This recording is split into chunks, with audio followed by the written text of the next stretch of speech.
Good afternoon, evening, or morning. This is Dr. Amy Brees Harper, and today you are joining me for the first installment of the Ask Dr. Brees column. Now, what does that entail? It entails my fans emailing me questions, and these questions can be, about anything related to food, the politics of food, nutrition, hair care, health, identity, all the stuff that I talk about on the Sistah Vegan Project. But I do want to place a disclaimer out there. Do not follow anything that I suggest in terms of health, psychic health, mental health, physical health, until you consult with a practitioner, your practitioner first, okay? I'm not a medical doctor, and what I offer to you is based on my own observations, my own personal experiences, and academic research that I do. And I want to share that with you, but it doesn't mean it is the right thing for you. I'm hoping it will function, though, as a way to think more critically and holistically about problems that you face or challenges that you have. So with that said, I want to kick this off with the first email I received a few days ago by a woman named Naomi, and she's 27 years old. Dear Dr. Harper, my name is Naomi, and I am 5 weeks postpartum. I gave birth to my son Jacob. It was a very long labor, but thankfully, I think my holistic vegan diet helped me maintain the strength I needed to continue such a long labor. Despite eating what I thought was a healthy diet, I've noticed that my hair has begun to fall out. My mother told me that it is completely common for women to lose hair after giving birth.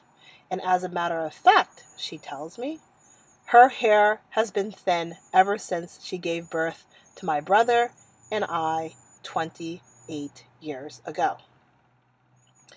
However, I don't want to believe that this is my future. I notice that you have given birth to 2 children and that you have a lovely crown of hair.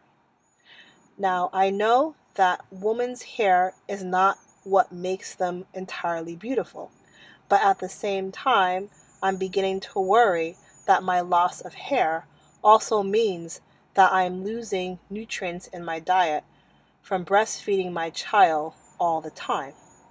Could you please give me some guidance and tips on what I should do to grow my hair back and not let this happen again if I have more children?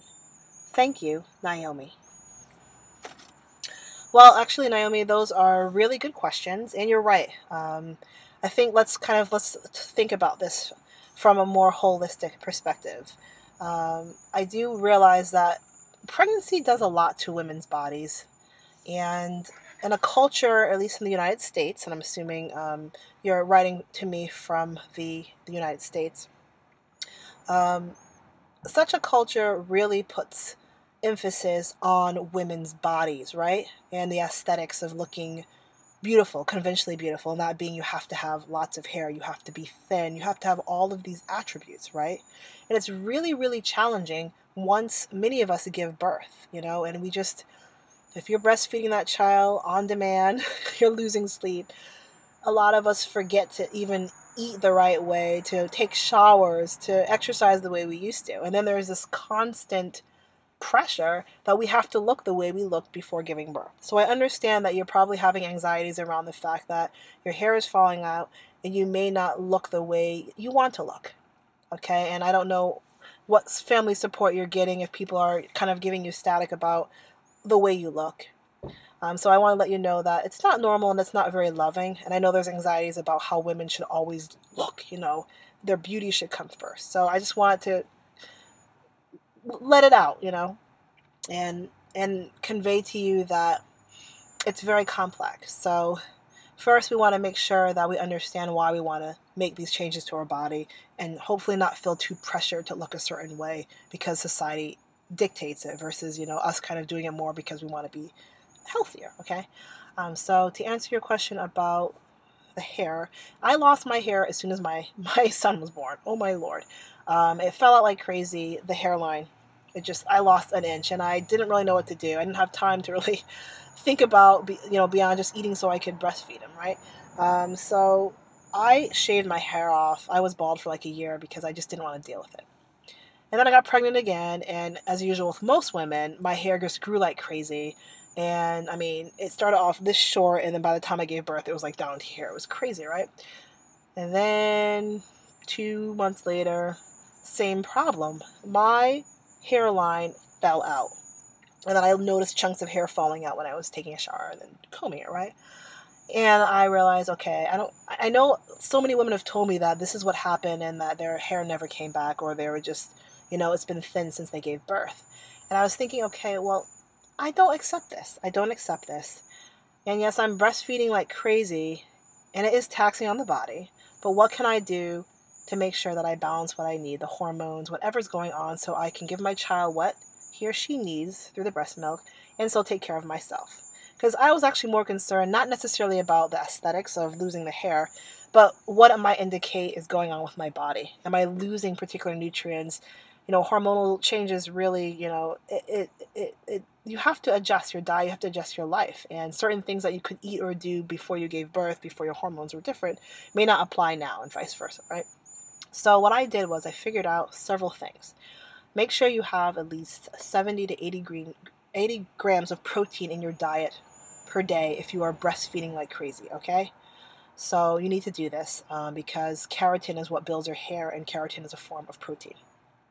And the protein sources I liked hemp seed, hemp powder, quinoa, spirulina, fermented tempeh. That was really amazing. Okay, so make sure you're just getting the foods you need. A good fat source. Okay, just because you eat fat does not mean you're going to get fat. Okay, and I put that in quotes because a lot of people have issues with being fat. You need to have that postpartum fat to feed your child. So don't freak out too much if you've gained the weight you didn't want to gain and then think, oh my gosh, now I have to eat fat. Okay, you need the good, healthy fats. Coconut oil, the medium chain acids, those really help your skin, it helps your hair, but it really helps make nutritious, thick breast milk, okay? Avocado, high in vitamin E. Walnuts, walnut oil, high in vitamin E, so it's really good for your skin, and it really grows the hair, okay? Hormones, you need to balance those hormones, and I highly suggest that you consider maca root, okay, organic maca root powder. I buy from Soul Raised Organics because they're very ethical, they're organic, and they have like this beautiful heirloom variety of maca. And you can take it, it's safe to take with your baby nursing, okay? And adjust the hormones, the pituitary glands, all of these things that you need to adjust and balance to help with not just hair growth, but it gives you actually really great energy and nutrients and stuff. So Soul Raised Organics maca root. Third thing I did was I drank a lot of nettles tea. So about 2 to 3 cups a day, 3 days on, 1 day off. Don't take any herb every day without taking a break. And I suggest that for maca too. Do that for like 3 days on, 1 day off, okay? So for the nettles, I would take 2 to 3 cups of nettles per day. Nettles is high in nutrients. It makes your breast milk come out like crazy. Gives the baby the nutrients from nettles, which is like high in calcium and other minerals. But it also gives you glowing skin. It helps your hair grow very well. Okay. So remember, a lot of people think that they have to put things on their hair to grow, but you also have to put the right internal things, right? So nettles, maca root, and then what I think is by far the best, cheapest, healthiest topical thing you can do for your body, for your hair, castor oil, okay? So put castor oil on your scalp where you see it's thinning, massage castor oil on your hair. It will make it grow thicker. It will stop the breakage. A lot of people like the Jamaican castor oil, the black castor oil. It's a little more expensive. I use the organic heritage oil, which is it's pretty cheap. It comes in a glass bottle, and it's a thick oil, so you could actually put a few drops in your shampoo if you want to wash your hair with it. But I like to use it almost every day, and I was putting it along my hairline, and it helped me stimulate the hair growth, and it's a beautiful oil. So you can also use that for dry skin. So it's very therapeutic. It's very cheap. But I've been using it ever since, I guess it's the 2011 November. And that's why you see that my hair is actually very, very thick and very healthy. I swear by castor oil. Okay? So let's recap. 70 to 90 grams of protein in your diet per day. And whole proteins, right? Nettles, maca, castor oil. Okay? It's very important also, in addition, if you don't think you're getting everything you need, to take a prenatal vitamin. You can still take prenatal vitamins even if you're not pregnant, because a lot of the formulas are made for people who are still lactating. Okay? So, that's kind of my advice. It worked very well for me, and I like the maca root because it gives you energy, it adjusts those hormones, and it's just, you get the energy without, there's no caffeine in it. I like it. And the nettles is just, it's constructed as a weed in the USA, a weed that you just get rid of, but there's so many medicinal values to that just goes dismissed because I guess it's not profitable if the biopharmaceutical companies tell people that you can, make breast milk and grow your hair and have glowing skin using the weed nettle. So hopefully those answers will help you. But like I said, before you attempt anything that I suggest, please consult with your midwife or your OBGYN or, your internal medicine doctor before you attempt any of this, okay? So it worked for me, but you just never know. You never know, so I wish you well.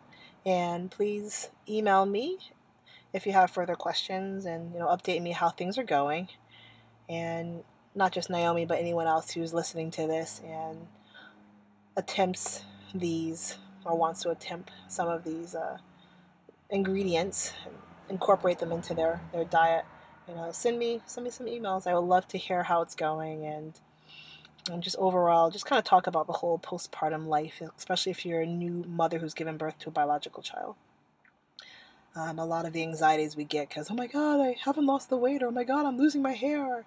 It's normal to have those anxieties in a culture that doesn't support the changing of bodies, especially women's bodies. So after they've given birth. So I think these conversations about, what can I do to go back the way I used to look before giving birth, it needs to be part of the larger conversation about, why is it women are not really encouraged to think that they're beautiful throughout all stages of their life. Why are we suddenly getting these anxieties? And I had them too. I admit I had them too when I given birth and my body wasn't the way I wanted it to be.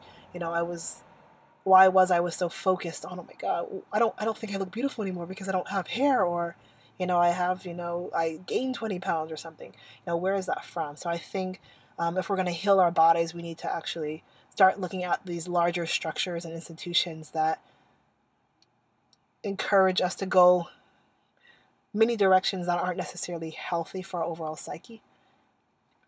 And we need to have a more fruitful conversation about what it means to have the support we need throughout all stages of our lives, right?